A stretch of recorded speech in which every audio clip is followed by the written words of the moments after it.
صدر Joe Biden نے پچھلے ہفتے اقوام متحدہ کی جنرل اسمبلی کو بتایا کہ دنیا اس وقت ایک اہم موڑ پر کھڑی ہے اور نہ ختم ہونے والی جنگوں سے نہ ختم ہونے والی سفارتکاری کی جانب مڑنے کا عہد کرتے ہوئے کہا کہ امریکہ اقوام متحدہ جیسے کثیر جہتی عالمی اداروں کے ساتھ اپنے تعلق میں پرعزم ہے۔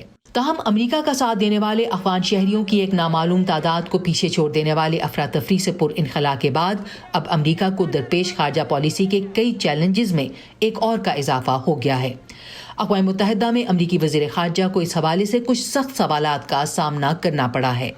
Chaotic withdrawal from Afghanistan, this new security agreement between Australia, the US and the UK that enraged the French, the border crisis. امریکی وزیر خارجہ کا کہنا ہے کہ اقوام متحدہ میں جس کسی سے ان کی بات ہوئی اس نے صدر جو بائیڈن کی خارجہ پالیسی کی ویژن کو سراہا۔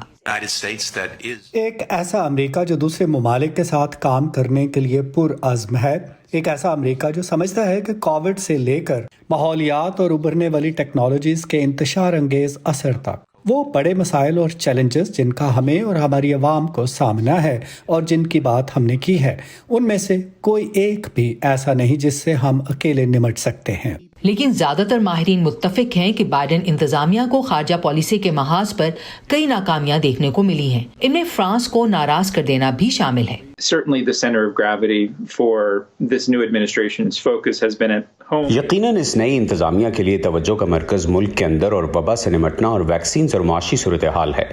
اگرچہ وہ اقوام متحدہ سے خطاب کر رہے تھے، صدر کا زیادہ تر وقت کانگریس سے بات کرنے اور انہیں اپنے ترقیاتی ڈھانچے کے منصوبے اور سوشل سیفٹی نیٹ پر رضامند کرنے کی کوشش میں صرف ہوا۔ دوسرے ماہرین کا کہنا ہے کہ صدر جو بائیڈن ایک لیزر کی مانند داخلی مسائل کے حل پر اپنی توجہ مرکوز کیے ہوئے ہیں۔ اس سے کبھی کبھار خارجہ پالیسی کے امور عدم توجہی کا شکار ہو جاتے ہیں۔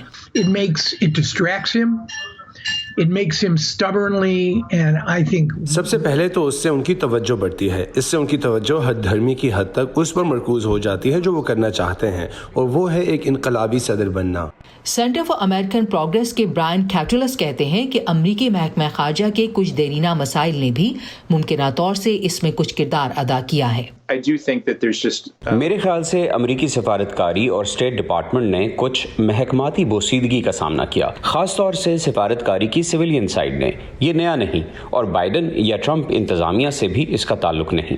یہ ان اداروں کا ایک دیرینہ مسئلہ ہے جو کہ خاص طور سے 9/11 کے بعد سے چلا آ رہا ہے، جن کی اہمیت امریکی محکمہ دفاع اور انٹیلیجنس ایجنسی کے مقابلے میں کم ہو کر رہ گئی تھی۔ اینٹونی بلنکن جو پیرس میں پلے بڑھے ہیں، فرانس کے ساتھ امریکہ کے قریبی تعلقات کی بحالی کے عزم کا اظہار کر چکے ہیں، تاہم ان کا کہنا ہے کہ اس میں وقت درکار ہوگا۔ سنڈی شین کے ساتھ عائشہ خالد، وائس آف امریکہ۔